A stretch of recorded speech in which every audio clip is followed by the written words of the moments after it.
Hey, Alex, Yes, Sarah? do you know what a prenup is? A prenup, yeah, like where you agree ahead of time what will happen with your resources if you split up, right? Why are you asking? You want one? Because we're already married, so I I don't want think one you for our next fight. for our fight. Okay, I would say I dibs the bathroom with a lock on a door. Damn it.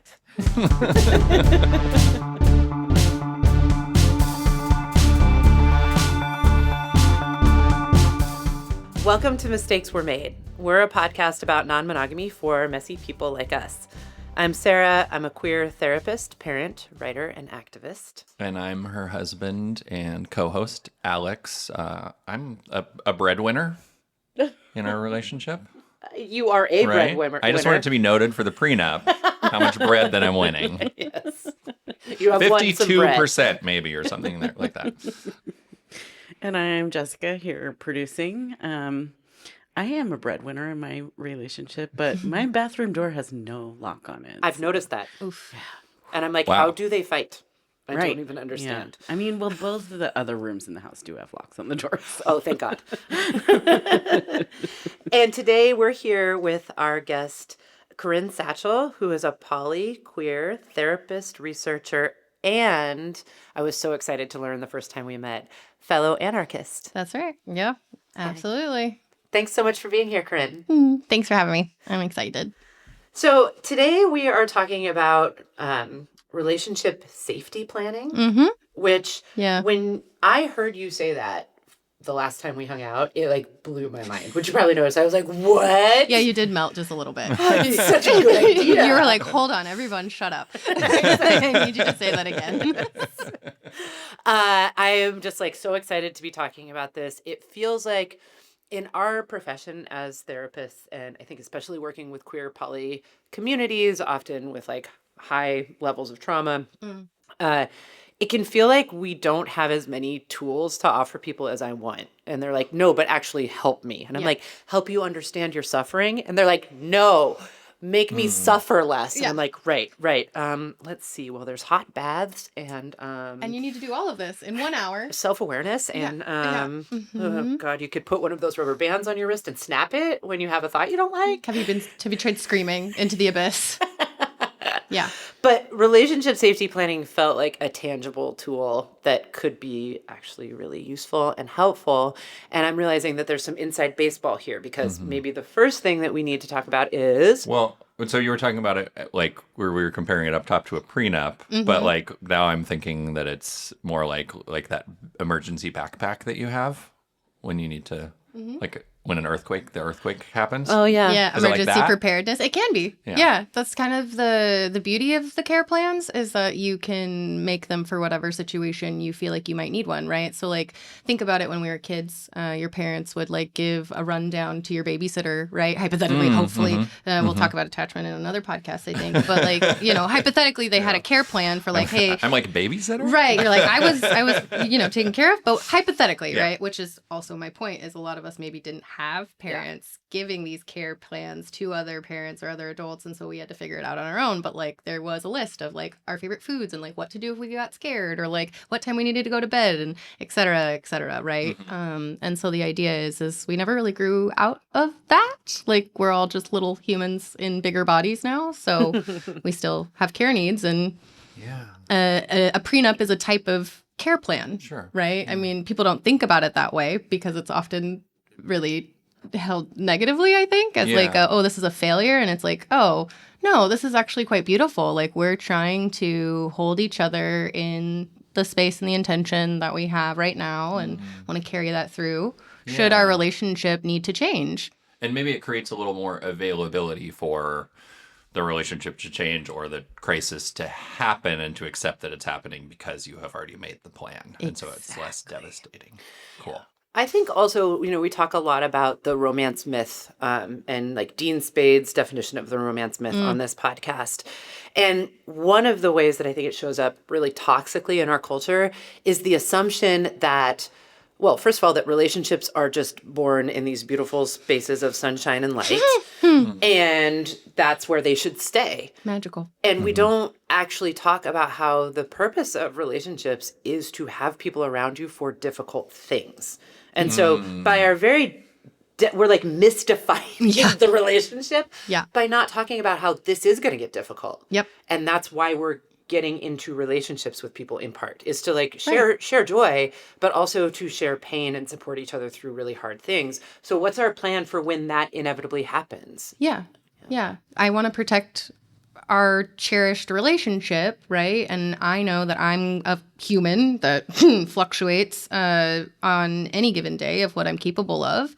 And like, I want to make sure that during my fluctuations, or shoot, like when life happens, right? Like say your family member got ill and now you need to become their caregiver. Like how does that change your relationships back home, right? You know, and if you're polyamorous or non-monogamous, holy shit, you know, you add in that times however many relationships you're in, it gets really messy really fast. Like how do you move on or, you know, carry those agreements you've made? Or let things change.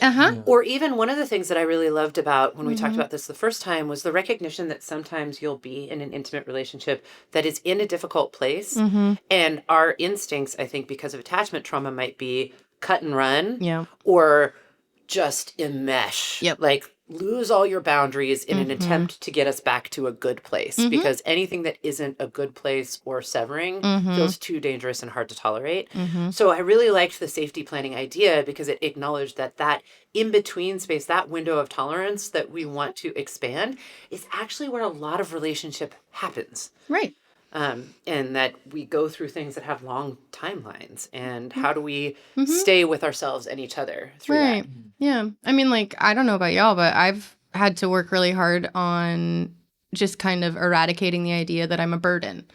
And that's kind of what I think a lot of people struggle with in terms of being in relationship in this way, of being like, well, I don't want to put that on you. I don't want my problems to become your problems. Like, and that's really just an issue of boundaries, right? Is that person that doesn't want to put that on that other person is not trusting them to say no or to honor their limits. And there's a whole lot going on there, but you need to be able, like you said, define relationships the way that they are actually intended, which is we're relating through all sorts of things, not just the happy or the delighted or the positive experiences in life. You know, it's like when we go to a funeral, like you're not there by yourself, right? There's community, there's village, right? Like hypothetically, I mean, ideally, I guess. I mean, this is making me think about the episode that we just did recently about community and kind of thinking about how sometimes it is hard to sort of mix the two things maybe, and maybe sometimes we make our relationships, especially our poly relationships, these sort of like isolated, idealized things, and then we turn around and we're like, why is there not enough community? And it's like, yeah, that's maybe community is like a network of relationships that have care and presence and resources for when things get hard. Right. Yeah. It's interesting just to touch back on the identity as an anarchist, because I want to like maybe expand that a little bit to see if it's helpful for the things that we're talking about today. Oh, sure. When I think about being an anarchist or a relationship anarchist, a big piece of that is understanding how power functions, how people relate to each other, and being really aware and transparent and accountable for that. And so I think that just like folds into what we're talking about here, which is like surfacing how resources and time and power and hierarchies impact us intimately. And we need to talk about it more. Okay, but there's also just what were you going to say, Alex? Oh, I was going to say that why I think about like another thing that comes up for me when thinking about safety planning and this kind of thing is like addiction. And so I guess like, and I don't really understand that much, but like if you're in a relationship with somebody who has addiction issues, then being like, what are we going to do when you relapse essentially? And that seems like kind of a good parallel to what you're talking about, except that it does really maybe pathologize the person when I imagine there being, with that framework, a safety plan for me, then I'm like, oh, that's because I'm like a basket case who is going to like, you know, have some kind of problem that needs to be solved. Yeah. Which feels sort of uncomfortable. Going back to what you were saying about like, Yeah. I was the like, feeling of needing to be taken care of or being a burden. right. Yeah. So is it like that, or Mm-hmm. am I thinking about that kind of safety planning Yeah. wrong? Yes. No. You're accurate. You're super on point, and that's just another example of how it could get implemented, right? And maybe thinking about it not necessarily as somebody who is like isolated in terms of receiving care, but more of a reciprocal exchange. Like this is a living, breathing organism that we're trying to create, which is these mutual care support networks, right? We're trying to create pods, right? Like interconnectedness that can kind of adapt. Like in AA where you have a sponsor, but the sponsor already also has a sponsor. Yeah, like I have a therapist, so like all of my clients have a grand therapist, and then my therapist has a therapist, so I have a grand therapist, and like the wisdom gets passed down. But I'm thinking not even just vertical. I'm thinking horizontal. I'm thinking let's spread this out, right? Because like if you've ever done any kind of crisis care or even just like I don't know, illness care really for anybody, it's exhausting. Yes. Right? Like caregiver burnout is a thing. Like it happens all the time. What does carryover burnout mean? Caregiver burnout, it's essentially caregiver burnout. Yeah. So just a sense of just like being completely out of capacity or ability to function due to your caretaking needs or demands, not needs. But yeah, just you've just done enough and you weren't pouring into your own bucket. I think too also this question about, you know, are we pathologizing people? Like what I want to identify that my first introduction to safety planning was for people experiencing suicidality. That's usually where people get introduced. So it has a very like hefty like implication behind it. Yeah. But that's not where it comes from. Well, and also to just kind of normalize, this is something that, well, I want to normalize mental distress. Oh, yeah. I want to normalize mental illness. Absolutely. I want to normalize suicidality. Yep. I want to normalize all of these things. I want to normalize addiction. Mm-hmm. That this is not a like, oh, some people experience these things and then there's the other people that try and keep them safe. Yeah, that's not it. But that, you know, again, this is where like the anarchist thinking comes in. That's very hierarchical. It's us versus other. Us versus them. It's othering. It doesn't encourage the reciprocity and care. Yep. So in a way, we, I think, all need to accept that we are going to be the person who needs that. Yep.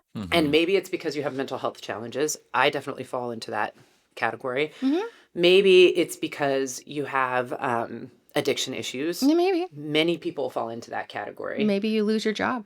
Maybe you lose your job. Maybe someone close to you dies. Maybe you experience a disability, you know? Maybe there's, you will. Maybe a natural disaster. Like, there's just like, there's so many things. I promise you, you will be the person who needs extra care and attention and consideration at some point, and you will be in intimate relationship with someone who does at some point as well.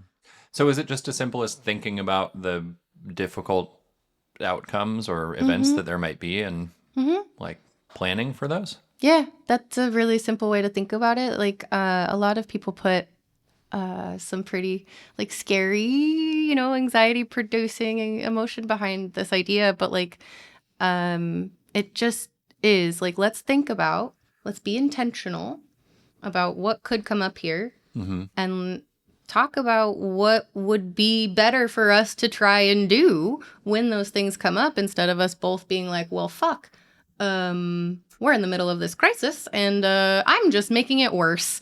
And oh, great, now my relationship is ended because I have done the one thing that I shouldn't have done during this crisis. Oh, geez, I wish we would have talked about this. I wish I would have known. I wish I could have done something different. Well, you can.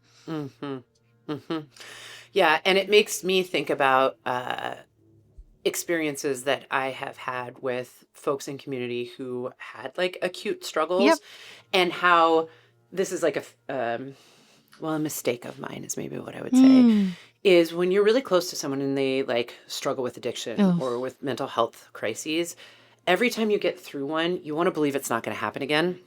And so I think also in relationships, every time you get through a difficult experience or a fight, you want to think, well, that's the last time that's going to happen. Let's put that behind us and never think about it again. But the fact of the matter is, like, we don't transcend this material. This is another, like, sort of therapeutic principle of mine. We transmute it. We change our relationship to it. But I promise you it's coming back for you. Yeah. Like, if you struggle with addiction, some version of that cycle is coming back for you at some point. Yeah. If you struggle with mental health issues, if you struggle with high conflict relationship, whatever it is, it's coming back. So taking the time when you're not activated, when you're more resourced, to acknowledge that and plan for what you might need. I so deeply regret that in my community, when people had been through a mental health or addiction crisis, I didn't say, okay, we made it through and we're safe right now. Can we all get together and talk about what would feel right when this happens again? And like acknowledge that it's going to happen again. Yeah. It's so hard to do that, you know? Right? No, I get a lot of pushback in the idea of even just talking about just even acknowledging that things could go wrong and will go wrong. And I've been told that it's unromantic and it kills the vibe and like it's just going to make it happen. Like it's just going to manifest this relationship going sideways. And I was like, well, maybe. I think avoiding all of the realities of things that are out of our control could also doom this relationship. So, Yeah. Where do we go from here? Maybe it's a fundamental incompatibility about how we want to look at the world and deal with these issues, but that's a whole nother, conversation to have, which is why I think doing these care plans is really freaking important. And some people might be sitting there thinking like, well, I don't have a community, or I don't have partners, or like I don't have people that I could be in mutual networks with, or even sit down and have this care conversation with. And it's like, cool, you don't need to. You can start with yourself and continuously implement a care plan for yourself and engage people and build your network over time.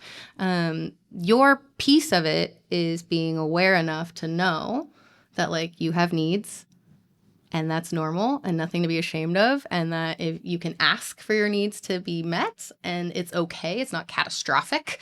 You're right. You're not going to go into a crisis, and you're not, overextending yourself trying to make your own needs met. So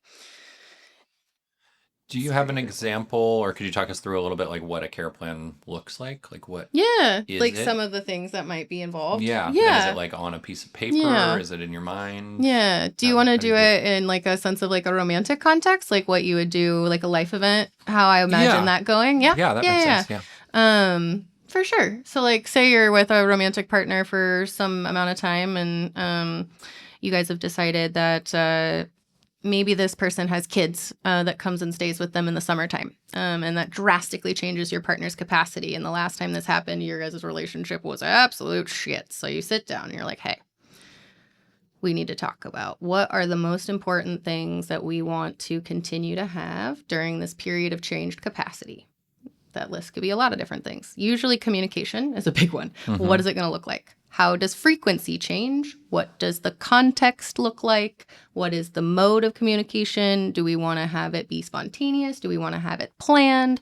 Do we want to avoid talking about certain topics? Do we want to set time to do that? Communication, big one. How are we going to stay in contact? Kind of the same thing with interactions, right? Seeing each other, physical proximity, how much, how little, what are we going to do? A big one, though, that people forget about is how much availability each person is going to have for emotional support. So a lot of people forget that they're just not going to have the bandwidth to support their partner the way they might, or partners, especially when things change, right? For in this example, when kids come back around, that's full-time partnership right there, right? Like you're regulating little humans. So your capacity to maybe talk to your partner about their terrible boss is not going to be as high. And you might say something really offensive if you aren't being honest with yourself about your limits and telling your partner that, and be like, hey, partner, I'm not available for this time period, right? It's very important to define that, and be like, this maybe alter way of getting that need met, right? Like maybe you can send me audio messages and I'll listen to them when I can and be able to send you something back instead of a phone call like we normally do, right? Or just maybe this opens that partner up to go find a different outlet for that emotional processing if that audio message doesn't work. But it's all thought out, right? So communication, presence, emotional availability. I like to think about like tangible resources as well. A lot of people have enmeshment with finances or cars or logistical things that need to be talked about. Maybe if you guys are going to have less frequent communication during this period of time, it would be good to just nail down all of those logistics also. Like if things are going to happen, if you share a car or a house or kids or what have you. And check-ins. I usually like to include check-ins.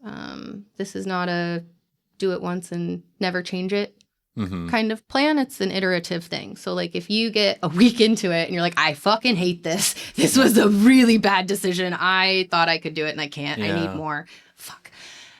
Then ask. Like that's why you set in the check-ins, right? Like, and you know, right? Like 2 weeks in, I'm going to have at least some time to voice the fact that this isn't working and ask for a change and be met instead of just indefinitely being, you know, suffering essentially. Yeah. This is great. Yeah. I'm like totally going to go use this evening with Yay! my partner who's going on a trip with their That's other perfect. partner. Yeah, a partner going on a trip. Yeah. I have one leaving this week. It's a simple, like it can be so simple. It's a text conversation at this point because we've done it so many times. Yeah. So I'm just like, hey, what kind of communication do you want on this trip? Like, what kind of like a presence do you want from me? You know, like, should we plan something? Is it more spontaneous? Like, how's, you know, I want to feel connected. And what's the best way to do that for this time period with these changed circumstances? How do you advise doing that? Like, how hypothetical should it be? Like, do you like to do it kind of right before the thing happens if it's a thing that you can anticipate? Or do you think it's like strongly preferred to do it like, you know, this is just sort of our plan for when you go on a trip or for when the kids come to town and we've talked about it like maybe before it's imminent? Yeah. Is that better? It can. Yeah. I think for more of our anxious folk, it's probably better to talk about it early and as often as possible. Like I got an early start on the anxiety about the thing. Yeah, so right. yeah, like, totally. hey, just like having a set plan can be really helpful for the anxious folks, myself included.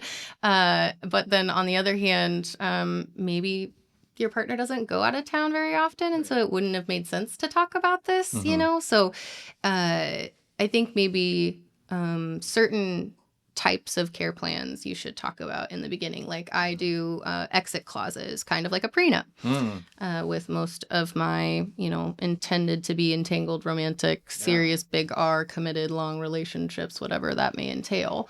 But oh my God, what is an exit clause? I love Give them it. to me. Exit clause. How are we going to break up or de-escalate in a way that is showing how much I love and care about you, even though we can't be together? What is going to be the one thing that I shouldn't do or say when we're in our most hurtful places, right? Like I should not respond to your text at night, right? Like I need to at least say goodnight until we figure it out because I know you're going to freak the fuck out if I don't, right? And it's going to like, or something like that. Don't disappear for a week on me, you know, like send me a picture of whatever you're looking at so I know you're alive or whatever. How do we want to talk to each other after the breakup? Like, do we work better with periods of no contact, or are we going to want to titrate this down? Like, are we going to want to return all our shit right away? Are we going to want to, you know, just like leave it on each other's porches? I don't know. Ship it with a friend. Like, these are all things that are hard to talk about when you're in love, let alone when you're trying to unravel that and have all these like raw spots. So it's like, wouldn't it be nice to just know that like, no, me and my partner prepared for this. Like me and my friend prepared for this, right? Like me and my sibling prepared for this. Like it doesn't have to be just your partners. It can, you know, we talk about like end of life care. People make plans for that. Right. Hopefully. You know, Actually, a lot of us don't. a lot of us don't. Maybe another podcast. But yeah, does that answer your question in terms of like, should it be talked about sooner or later? Yeah, absolutely. Yeah. I was wondering if it would be okay to like share with you a personal experience I had over the summer that like I think really made this idea of care relationship care planning feel like a great idea. Yeah. Okay, so will you be my therapist for a moment? Yes, I would love Thank to. you, Thank Karryn. you. What an honor. So, as listeners to this podcast have heard me say before, because I was podcasting my way through it, this summer I had a really hard friend breakup with someone who was having mental health and addiction issues. It ended up in rehab. And then simultaneously, Alex was in a really like escalatory place with a relationship and struggling with some of his own anxiety about that. Very vastly different places. Yes. Yeah. Okay. And then for broader context, all of this is kind of in the context of having been through a couple of years of a lot of loss, like especially the death of Alex's dad a few years ago. Yeah. And some other kind of losses along those lines. Yeah. So I think that we really found ourselves, or I will say I found myself in like one of the most, when I think about attachment trauma, I think about like our definitions of trauma, and it's like that severing of connection, of safety, of meaning, of identity. Yeah. I was like in an attachment trauma spiral. Like there was just attachment, severing of safety and meaning and identity, all over the place. Yeah. And I think that this was, I went and found a lot of support elsewhere. I went to Al-Anon. I went to, Great resource. I upped my therapy, upped our relationship therapy, really took a break actually from romantic connections and leaned really heavily on friendships that felt like kind of like safer in that respect. I set up, especially with a couple of friends, I was like, can I be sending you like really long voice memos when I get upset like this? Because I need to go somewhere, but I can't put it in my relationship because there's so much tension and strain here and some distance. So I was doing that stuff somewhat instinctually. Yeah. But it just pointed out to me that like sometimes the system can be very, very stretched. Yeah. And it's hard to know, how do you do that care planning for an instance where like a lot of people in my system and overlapping systems were stretched at the same time. Yep. And there was just like real scarcity. Because that's one of the things that I think we don't talk about enough in polyamory is that there are limits to time, emotional, physical resources, money. These things are real limitations that we have to face. And there's no amount of like good intention or love or liberation that actually changes that math. Exactly. So there you are, therapist. That's my download. Oh, wow. That is a lot. It was horrible. Yeah. I'm just like, oh, you poor thing. Like that's just a lot to be going through all at once. And like you don't have any grounding habits or structure or anything like that to hold on to. Yeah. And then, of course, also caring for two small children through that, being a therapist, having a practice, the world is exploding. Yeah, you're like, let me just keep co-regulating every single other human. Yeah, love it. At the same time. Yeah, you're like, great. Could anybody help? Anyone? I'm drowning. Thanks. Yeah. And sometimes the answer really feels like no. Yeah. It feels like everywhere you turn, the answer is no, I cannot help you. And that's a very, like, legit, like, what do you do? Yeah. And that's, I think, honestly, like, safety and care planning for yourself in the moments when your network can't is also really important, right? So like you may not be able to immediately relieve the very valid and intense feelings that you were probably riding on a roller coaster daily, but you could maybe take 2% off the top if you just like stop and breathe and like look up at the sun and like put sun on your face for just 2 seconds, right? Or my friends and partners will laugh, but I'll be like, eat blueberries because they immediately like kill a panic attack because of the antioxidants. So like if you want to heal trauma, eat a handful of blueberries and put some sunshine on your face, right? Like it seems silly, but like 2% is better than no percent. Yeah. And like having to know that you're worth caring for, even in the presence of your network having a scarcity, right? Like it's not about you not deserving care or not being worthy of care or not being important of care. It's just that the network that it was tapped out.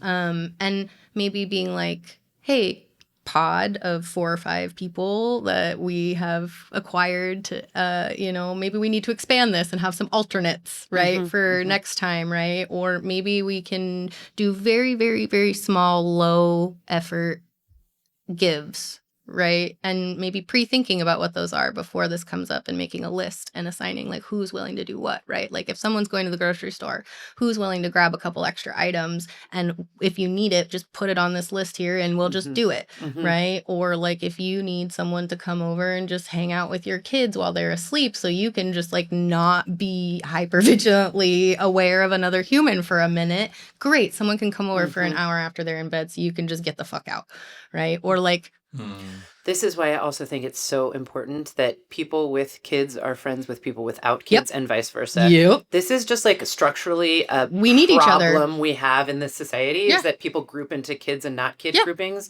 and then we can't help each other in like really essential ways. Yeah, well, that's what we're talking about here, right?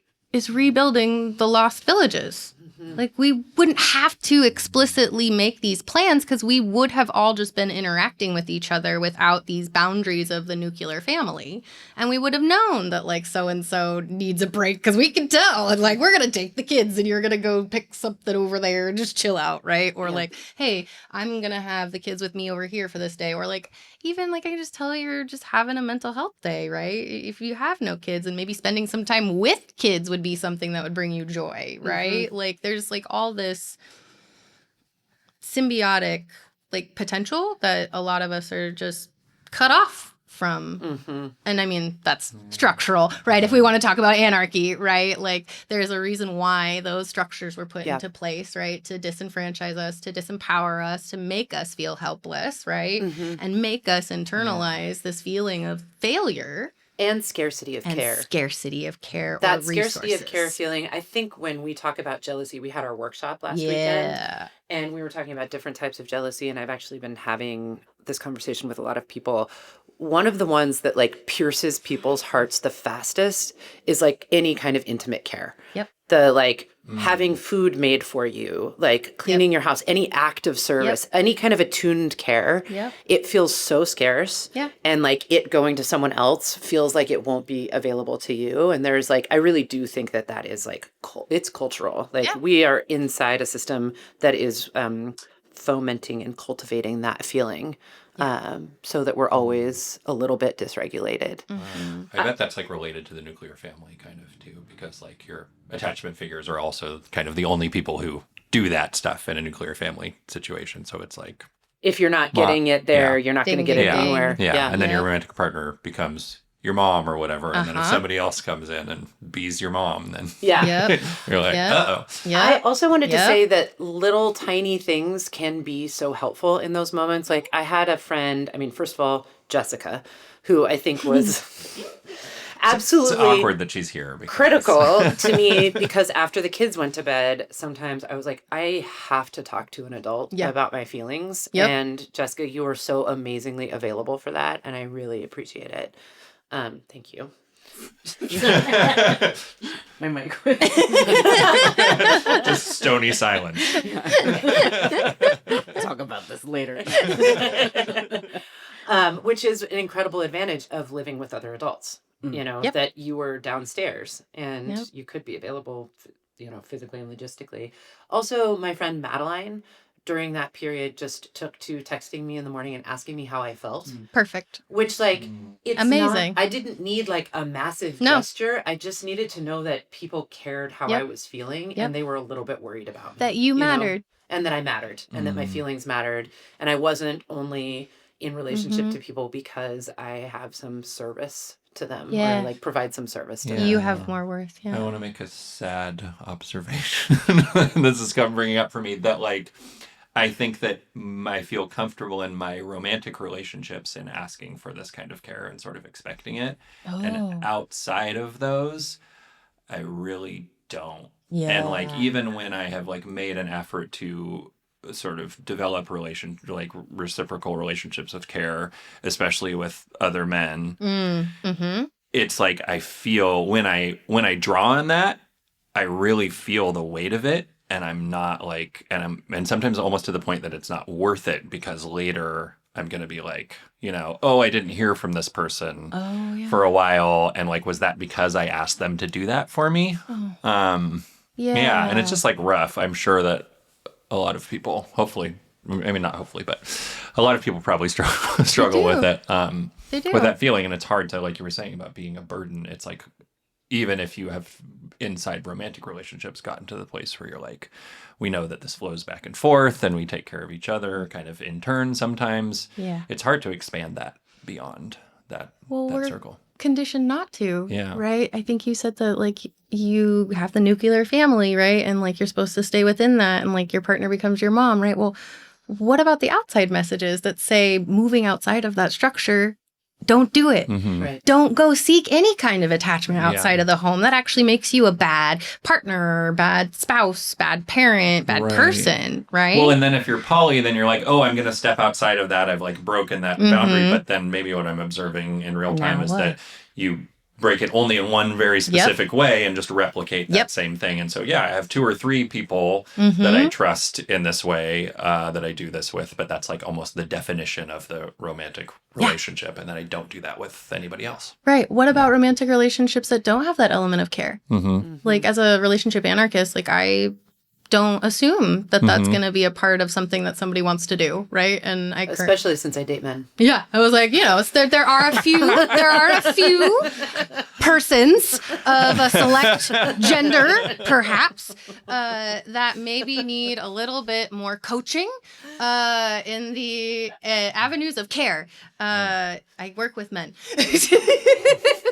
No, and not to harp on men entirely. So I actually struggle a lot in this area as well. So it's not just a male issue. I think I internalized a lot of the hierarchical messaging of like, yeah, you can only do these kinds of acts of care in incredibly intimate and private relationships that should be exalted above all else, and you should prioritize them as such. And if you don't, well, yeah, and maybe the flip side of that is the feeling that if you do it, then it means something more, right? Yep. I'm sure in a relationship with a more avoidant person, like maybe some of the men that you're talking about, like they feel weird doing it or uncomfortable doing it because they're like, what is this going to mean if I provide care to my is my it partner? always going to be expected of me now? Right, yeah. Right? Yeah. What happens if I don't now provide this thing that we haven't explicitly talked about?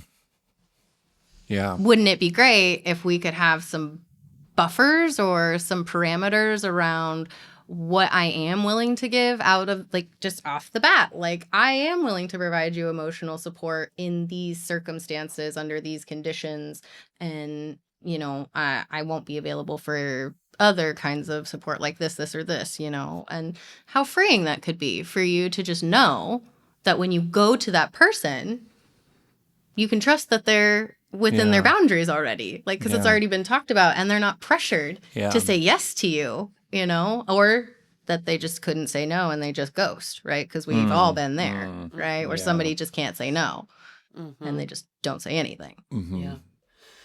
It makes me also, kind of coming back to the example of this summer, Alex, one thing I think we can be really proud of there is we both were able to communicate that this was not a particularly good time for our relationship and that we didn't think it would last forever. Yeah. And I really want to name that, and how That's powerful great. I think that is when we talk about this kind of care and safety planning for relationships.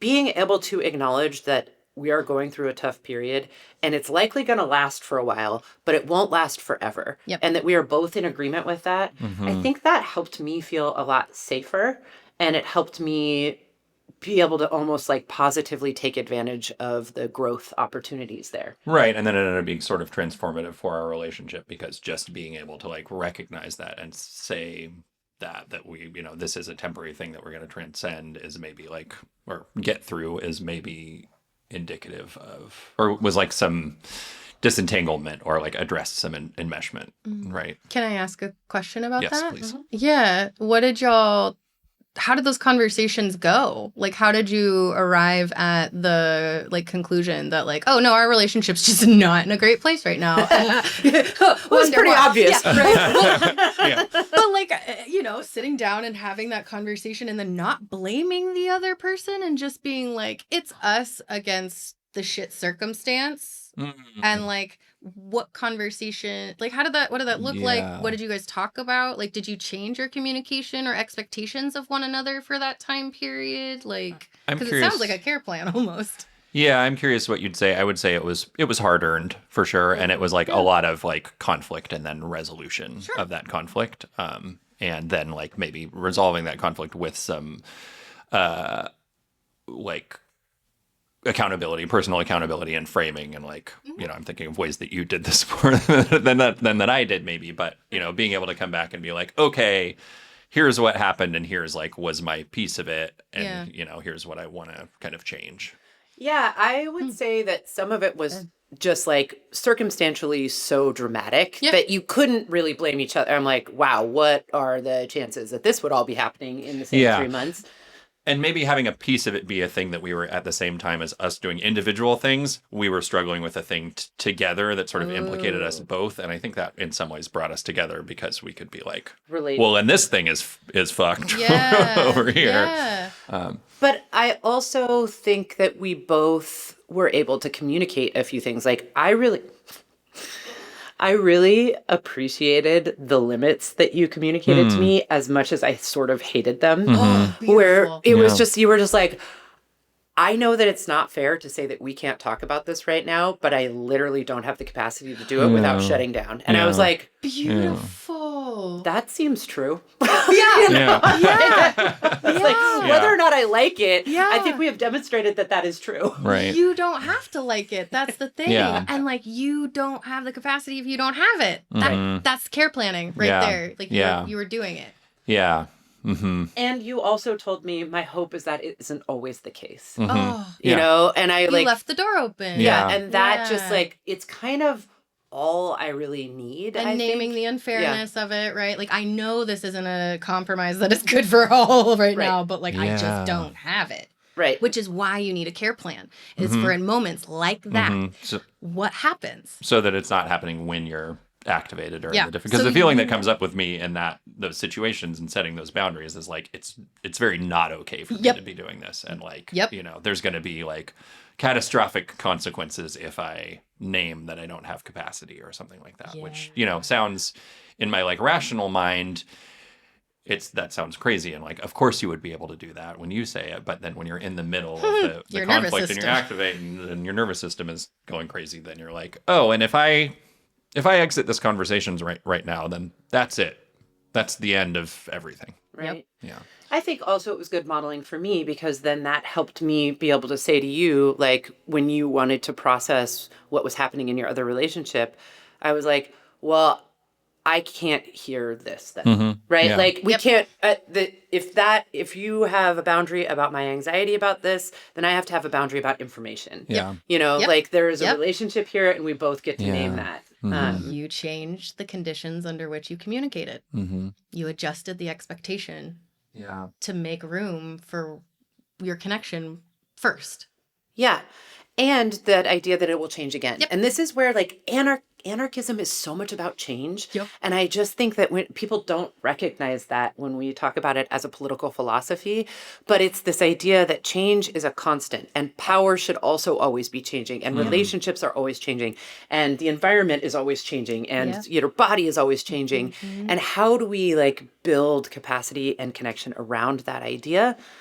And so I noticed this weekend we had clearly gotten to another place with that, where I had more information about what was going on with you in a relationship.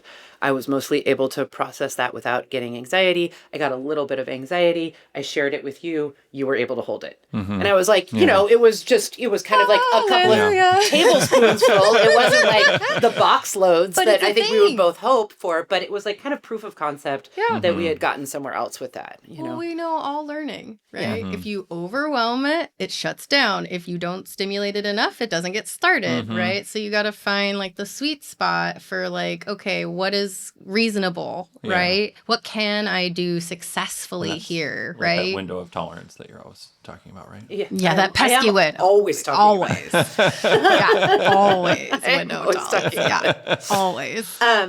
But I wanted to get into fighting, like high conflict safety planning, because when I think about what would feel like a really great tool for me, my community, my clients, is like, how do you safety plan? We're talking like big life events. That's what we've been talking about. Super helpful. Yeah. But what about really awful fights? Yeah. Because here's the thing, you're going to have those with your partner again too. Yep, you sure are. I don't know a world where you can just be like, and that part of my life is over. I no longer fight with my intimate partners. Gosh, right? if you ever find that magic pill, I sign up now. Then you and I will write a book about it and become a I millionaire. think it's just being disassociated. Oh, is that what it is? That's the magic pill. If you want a tip. Oh, that's what it is. From the man side of the that's table what it over is. That's here. what it is. I forgot those avoidance. Yeah. Damn. Yeah. I knew I should have swung a little harder. That's all right. For those at home, I have disorganized attachment, so I get both. I get all of the glory.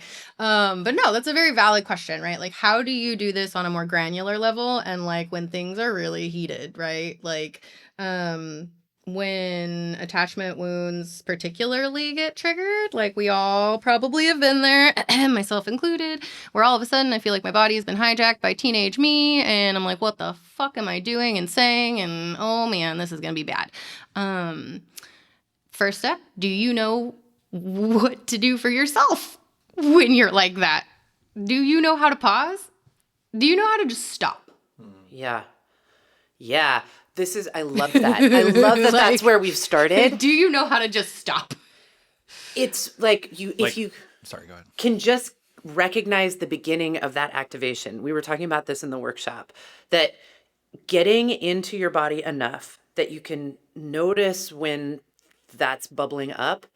What do you need to do to interrupt it before you're like fully dysregulated? And you can still interrupt it when you're fully deregulated. Like, you really can. Like, humor is one of my favorite ways to diffuse stuff like that, right? But I think, Alex, you were going to say something too, right? Oh, I was just going to clarify, like, how do you stop with yourself, or how do you stop with the, like, interaction with the Both. person? A lot of the times, it just takes one secure response to interrupt the communication cycle. It just takes one secure move. That's it.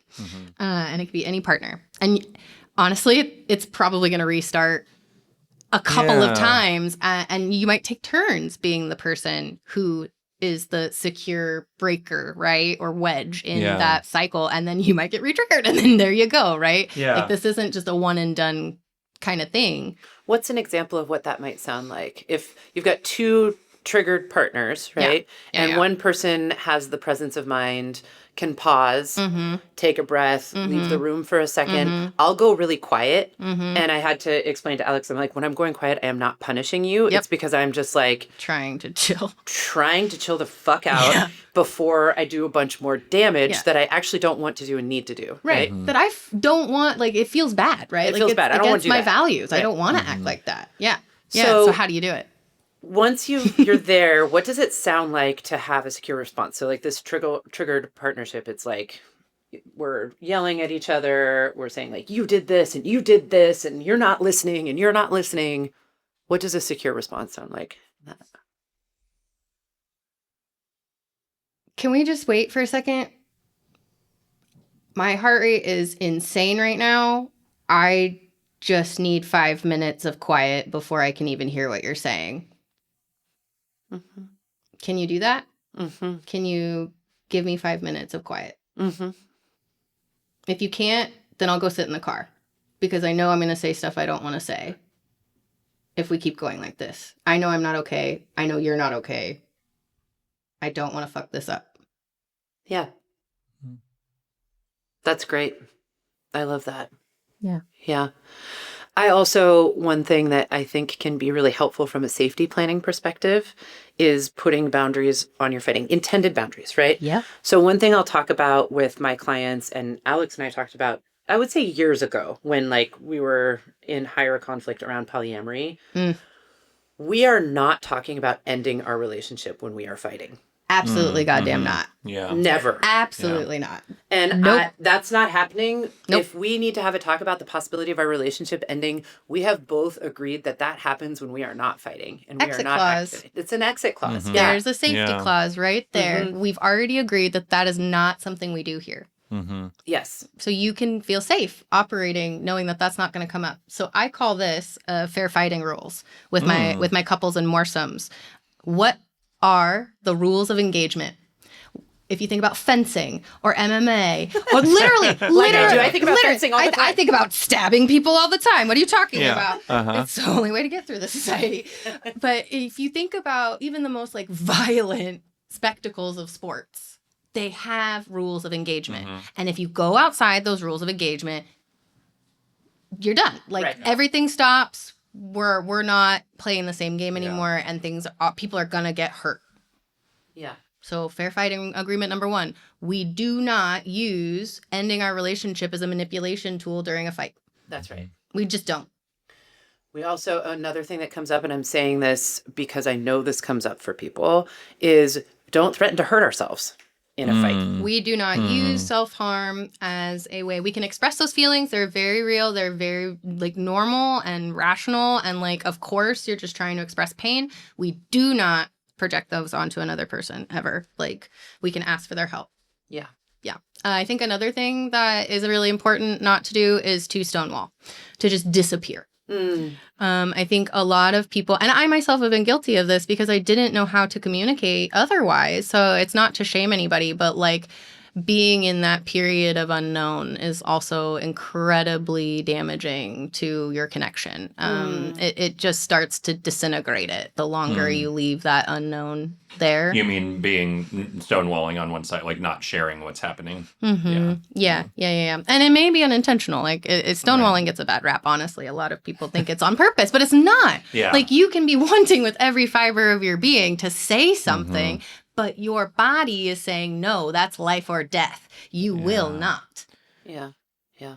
Yeah, and I think it maybe connects to the two other things of like the fear of I'm going to say something that's going to make the relationship end. Yep. Or or is going to like lead to self-harm or harm. Yeah, just something you don't want. Yeah. And that gets me. So we're talking about kind of like, how do we safety plan? These are conversations that I want us all to be having in the wake of a bad fight. Once people have come like regulated again, reconnected a little bit.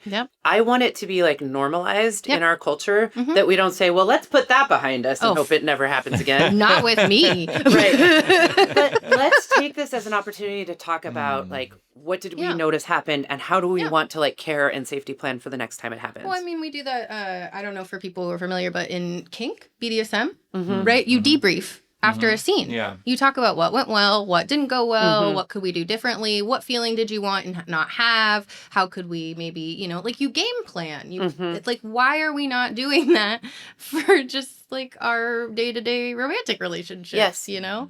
And like we have to normalize all of this struggle. We also have to normalize fighting. Yep. We don't have to think that every time this happens, this is a failure of us or our relationship, and we have to figure out how to ensure that it doesn't again. Exactly. So that kind of safety planning and care planning feels incredibly important. And then there was something else in the like safety planning for, oh, that's right. I'm like, we have 3 minutes left. You're so like, what? Lightning round. I'm going to bring up abandonment. Oh, lovely. Right at the end of the mic. Yeah. Because, and I'll put myself on blast again.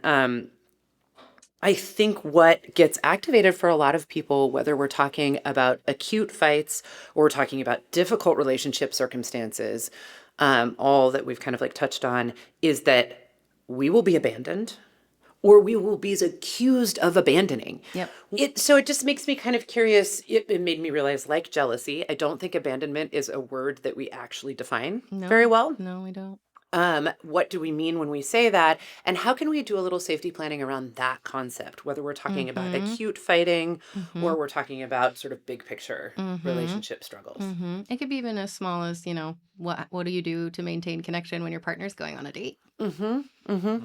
Right? Like, what do we do? Because a lot of people feel abandoned in those moments, particularly, right? Yeah. Yeah. And knowing yourself, right? Step one. Knowing what you're going to need or what would feel good with no judgment, right? Like in a perfect world, really like look at yourself in the mirror and be like, all right, if I could ask for anything I wanted, no consequence, whatever, what would it be and from who and how? And then actually look at that and then be like, okay, how do I make a request out of these things? Or how do I invite the people in my life to have the opportunity to care for me, right? Knowing that they could say no, right? So like with abandonment in particular, I also struggle with feeling a child of chronic neglect, right? Like abandonment is a comfortable, familiar place, unfortunately. And so it's almost for a while, I didn't recognize what was happening, right? Why my reactions were so disproportionate to what was going on in front of me. Like, it was like, this is not life or death. My partner going on a dinner date. Like, they're coming home in 3 hours. Why am I freaking out? Like, they're not ever going to come back and I'm alone forever. And it was like, oh, because somewhere in my body, it believes that. So what do I need to talk to it, to comfort it, to welcome it to sit with me? And then how do I invite the person that this feeling is kind of being, tied to, right? Because it's not the person's fault that we're having these feelings, right? Like feelings are our own. People can't make us feel any kind of way, right? They're just chemicals and impulses in our brains from signals. It's so wild how the brain works, but it's... Thanks a lot, brain. Yeah, thanks a lot, bud. It. Real great. But it's having somebody who's willing to like be with you in those ooey gooey bits is really important, and like just framing it that way, being like, I am wanting to stay connected with you and I want to be able to support you and this is how I can do it, Can you help me? Like one of my favorite ways to avoid abandonment feelings in this like example of your partner going on a date is I still clothes. I legitimately will be like, I need an article of your clothing and I need it to smell like you because I need it. I just need it. I genuinely thought you meant shoplifting. No, I could. I was like, I love this. Really. I could. There are days for that, but not this. No, I don't shoplift for abandonment. I do that when, the hypomania kicks in. But no, bad therapy joke. But it's the bigger abandonments are the hard ones. Yeah. Right? And that's what I was thinking about is like, when someone's mental health has gotten to a place or like their addiction has gotten to a place where they're engaging with you in a way that is like really hurtful and unsafe. Yeah. And you have to leave and that gets called abandonment. Yep. And like that gets weaponized in a way that's really difficult. Yep. So one of the things that I was thinking about as I was listening to you is just to remember that it is not our job to fix these things for people. Correct. It's literally nobody's job to fix these challenges for the people we love. Correct. Right? And I think from that place, it's easier for me to engage with this idea of like, how can I care for them through it? Like, can we reframe this, that this is not a fixing, it's a caring? Yes, I make it very clear, people coming into my life on an intimate, more frequent basis, that like, we're not going to get along well if you do not live by the rule that emotions are just information. And we're getting all mixed up in interpreting it. Yeah. It's not the feelings that need to be fixed. Yeah. It's a biological necessity. Yes. Right? And so when you are able to do that, like if the person, I'm thinking about a couple of people who were really struggling this summer that I was in a relationship with, and they were very angry with me because I was not doing what they wanted me to do. Even when it was really unclear to me what that was. It was clear I wasn't doing it. Right? Sure. And if they desperately needed something and they thought it was supposed to come from you, sure, anger makes sense. But and abandonment, right? And abandonment. The charges of abandonment. So then if I'm thinking this person needs care, right? And so what can I do to help them get that, right? Help them get the care, not how do I care for them in that situation? And certainly not how do I fix this? Right. I don't have the answers for that in the examples that I'm giving, but I think that just like that reframe is somewhat helpful to me in the safety planning piece. Yeah, and that can be a part of the safety care plan, right? Is like, I'm your partner. I am not meant to be your mental health professional. I am not your full-time caretaker, right? That's not a role that I consented to, nor will allow us to remain in partnership. Right. So who can we engage for these things? Who can I call with your permission? Who multiple peoples? Right. Yeah. Besides me, this Yeah. one human, because we're in polyamory, mind you, we're not supposed to be the everything for one person, right? That's one of the reasons people say they're here a lot of the time. So it's like, who's your team? Right. We all need a team. Yeah. I think when you talk about safety planning, again, bringing it back to like its origins in our profession, which have a lot to do with like suicidality. Yep. It's not like, who's the person we're going to call that keeps you from killing yourself? No. Right? Like, No. obviously. It's like, who's the team of people that we can engage that help keep you safe? Yeah. And that's a team of many, many people. Yep. And you've agreed to who they are. Yep. Right? And you've agreed to this being like what we're attempting to do together. And ideally, again, to Alex's point of when should we do these care plans, right? It in this case, it would be good to do this way in advance. Yeah. Right? Because we maybe know these things, but like maybe it's the first time somebody's going through something like this and they had no idea and now they're here. And, ideally the care plans are going to be initiated and coordinated by the receiver of the care, usually. Because they're the person that knows what they need, who they trust, but they can also enlist a person to help coordinate that spoke of care. For example, one of my chronic illness friends, they had a really intense surgery recently, and they had one of their partners create a spreadsheet with all of the times of day for the next 2 weeks that this person was going to need care in their home. They live by themselves, they weren't going to be able to like move or cook or clean or do whatever, right? So it was like, okay, who's taking what shifts? And then that partner was the keeper of that spreadsheet and coordinating the schedule. And thank God they were, because my friend was on some heavy meds and it was not going to be good with the pain meds and memory. So it was like, okay, this is good, and that's how we operated. We knew who was going to get food. We knew who was going to do the shopping. We knew who was going to do the cleaning, right? We knew who was going to do the dog care. Like it was all there and organized and just explicit, Yeah. I know we're kind of running out of time, but I have two questions that are maybe sort of, I don't know if they're skeptical questions exactly, but like things that other people might be thinking too.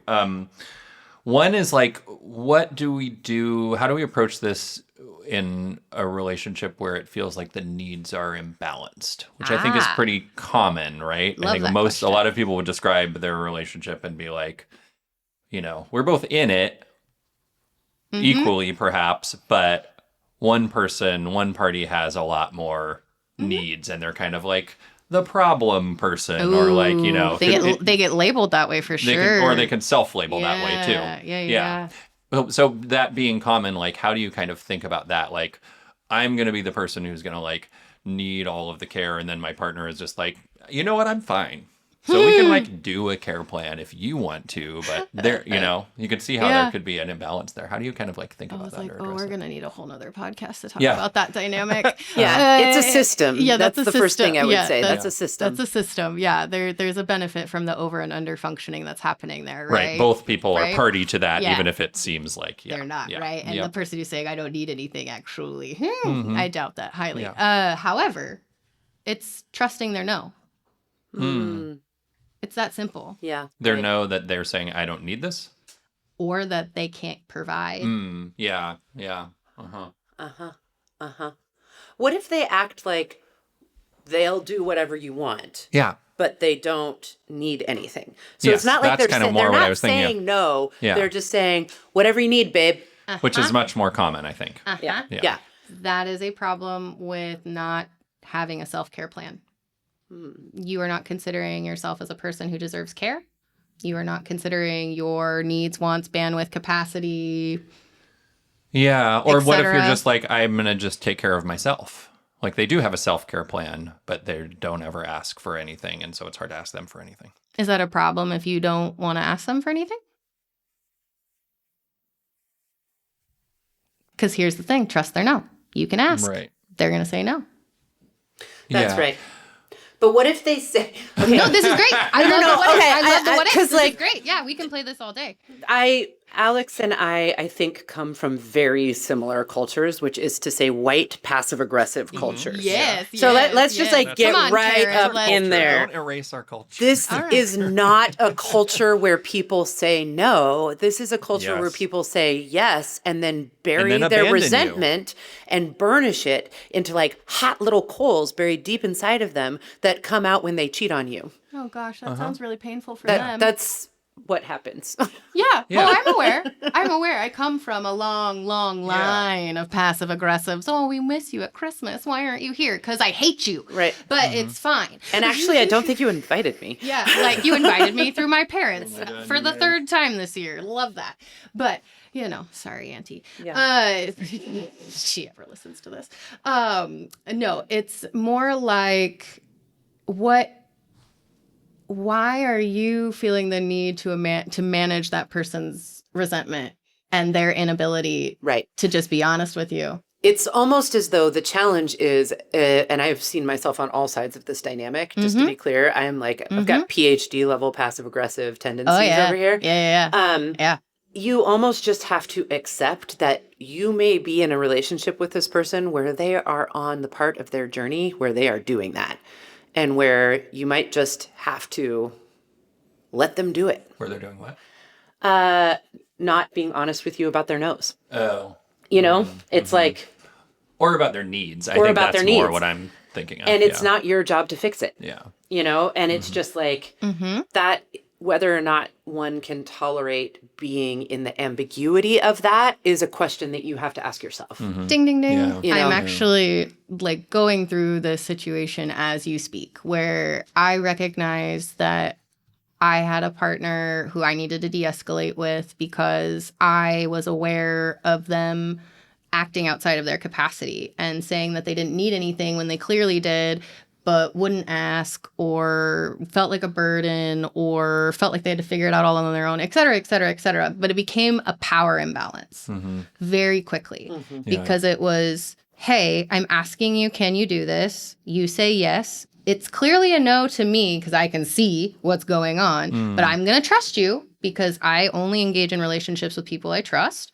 And until that trust is broken, we'll re-engage. And I have a limit for how many times I will allow that to happen to me in a relationship before I start creating boundaries, right? In the form of distance, whether that be emotional or physical. Yeah. And like Sarah said, you kind of just have to either accept that this is where that person is and you will then, not hypothetically have those same reactions, right? Because you've accepted it. Right? You're not just staying and tolerating it and not actually like accepting it. There's a difference. Really, really important, not internalizing it. And not internalizing Like, it. if you said it or asked the right way, if you just understood them better. It's not that. It's not that. It's not that at all. And I wish I could distill that down into a shot for every person I've ever met because I had that experience of being held by a room full of strangers. They had no idea who I was or what I needed or what my history was, and I didn't tell them shit about me. And they were still able to respond in emotionally attuned, engaged, like safe, loving, caring ways that made me have an experience of safety. Right? So people can do it. Yeah, it's harder to do it when you're in a more intimate relationship, probably. It is. Because the stakes are There's harder. a lot more triggers, Yeah. right? People that we love that intimately and that dearly are going to press on all our hotspot buttons. Yeah. So And I just want to come back to this idea that we have to be really in touch with ourselves about what conditions of relationality we can tolerate. Yep. And so, I'll use myself as an example here, having been in a number of relationships with people who struggle with addiction. Being really honest with myself about, can I tolerate the conditions of that relationship, knowing that they won't change, right? You have to work from the assumption that they will not change. This is not, you can't engage with someone in the hopes that they will be on their path to recovery with you, right? And that's a part of your care plan. And that's a part of my care plan. And I now know I can't. Right. Maybe someday I can, but I absolutely cannot be in intimate relationships with people who have active addiction without losing myself and having re-traumatizing myself. Yeah, that sounds like a non-negotiable to me. Yeah, right. Yeah, and that's okay. Like everybody's got their limits. And similarly, if you can say, that about someone who just like can't express needs, or you can I say that have- about someone who overexpresses I have needs, a boundary, Yeah, I right? have a Like boundary. I will not engage with partners who cannot express their needs. Like I cannot do it. I know it's bad for me and my codependent past. I will start overextending. It's just my nature. Like I just automatically start doing it, and it doesn't feel taxing at first, but oh boy, after time, I start that resentment little bubble thing, right? Bubbles up. Yeah. Right? So this is all probably a good segue into the second question, which is when is it appropriate to like start doing this kind of care planning in a relationship? Now? Like, well, but like Now. like when you know that you're in a relationship, even, you know what I mean? Yeah. Like it's I argue you could do it before, before you know the person, as you're getting to know them. right? Yeah, but like I guess kind of when, as you're getting to know them, like are you I think ready for that? you can start signaling pretty early. So I will say that I was on a coffee walk yesterday, which I actually don't know if it was a date or not. So Oh, I love those. Yeah. It's a game show. Is it a date or not? I would say this is a queer tradition. Oh, yes. It's part of our culture. Yes. Do they like us? Do they not? But one of the things that we were talking about was like, what makes us most jealous, right? Oh, I love that question. And I said this thing about when it feels like a partner can provide like material or emotional care to another partner that I feel like I'm missing in my life, right? And so we were talking about examples. And then one of us was saying like, I just really like want a date or a relationship with someone who will just like plan the date for me, Yeah. you know, Yeah. and just like, or bring Yeah. me the food. And I just know like I can ask for it and they'll say yes or no. Right. So that was us already kind of Yeah, engaging in, interesting. regardless of whether or not it turns out to be a date, I will signal text you later and ask. Yeah. That's the beginning of creating that kind of communication. Yeah. I think. It starts with vetting, right? Yeah, that's interesting. It's kind of like if you think about it, maybe somebody might not get into a relationship with someone who's monogamous if they really strongly identify as being poly, and that's important to them, Sure. right? Like Yeah. that's a part of their care planning. Yeah. Right? So maybe it's all a matter of degrees and how much you are abandoning yourself at the very front end of relationships. That's a good question. That's a good Yeah. question, right? Uh-huh. Yeah, like how much, and maybe you're overextending. Maybe you're Yeah. peacocking. Just to get people to like you in the first place. Maybe because you're not so secure about what you got going on when you're not at your best, right? But Yeah. again, it you don't even have to label it as like a care plan. It's just like, how do I love you well? Like, how do I show up for you? Like, how do I make sure that you know our connection's prioritized and important? And like, I go Yeah. as someone who has chronic illness, right? Like, I fluctuate on Yeah. my capabilities all the time, and I make it very clear immediately when I start having conversations with people about friendship or community or like union work or just work. Yeah. You And then you know? can kind of see how much those things match up early on and Yep. whether you have compatibility in terms Yeah. of what your care plans would look like. Right. Yeah. Yeah. Peacocking means that you're just like overperforming your value, kind of like, or your perceived value Yeah. to try and get someone to like you. Yeah, look at my pretty feathers. I'm performative. Look at Yeah. me. Look at me. Yeah. Yeah. I I wanna- am the biggest, best, brightest all the time, but peacocks don't walk around with their feathers like that 9 times. Like, Yeah. Mostly that you don't see them doing yeah, that. they're just chill. I want to disambiguate from the one where you're just wearing fantastic outfits, which I think is fine and healthy. Obviously. Karryn, I appreciate this so much. Clearly, I could talk about it forever. Yeah, this I- is super great. So helpful, and it makes me feel so hopeful. And I think sometimes I will get into some pretty dark places about what feels possible in relationships, in communities with high trauma, Yeah. at a traumatizing moment Yep. in the world. Yep. And this is a reminder that, like, oh, yes, we are in relationship to learn how to do this when it's hard. Oh, yes, Yes. that is actually what we are all seeking. Oh, yes, there are ways that we can reach for it together. Yeah. So thank you. You're welcome. Thank you, guys. Thank you for being here. And thank you, everyone, for listening to Mistakes Were Made. You can find us on Instagram at mistakescast and on Gmail at mistakescast@gmail.com. And you can find us on, if you made it this far, you might be interested in Loves Out Loud, a fundraiser for the Seattle Coalition for Family and Relationship Equity on April 25th. There's a link to the tickets for that in our... We're emceeing. Yes, we are MC. Yeah. So more of this, but also with cocktails And jokes. and maybe more jokes, Better jokes, hopefully. scripted jokes. Yeah. Mhm.